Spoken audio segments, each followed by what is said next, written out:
This is my portable welding setup for like when I'm going to go over and do something at a friend's house, a mother-in-law's, or if I'm going to drag something up to the top of the house and do some work.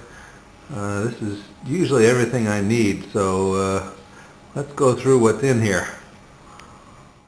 Start with a 5-gallon bucket. I use a separate grinding mat. Got my welding helmet,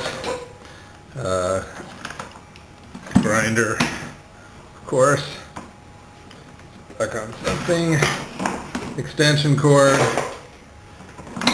That's a heavy-duty extension cord, of course.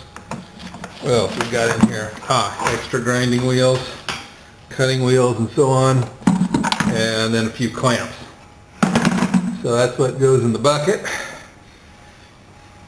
Let's look over here at the suitcase. Okay, what do we got in here? Well, of course, gloves. Make sure they're dry when you put them away. Welding cables.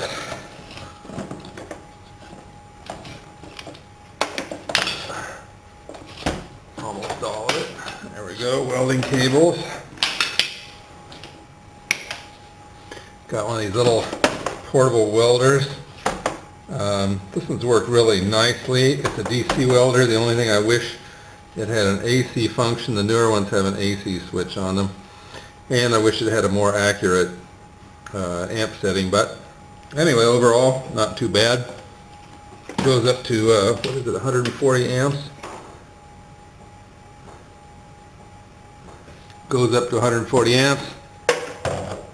Got a couple sizes of welding rods, like that.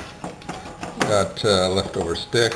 Got a brush, slag hammer, and of course some soft stone, some soapstone marking pencil.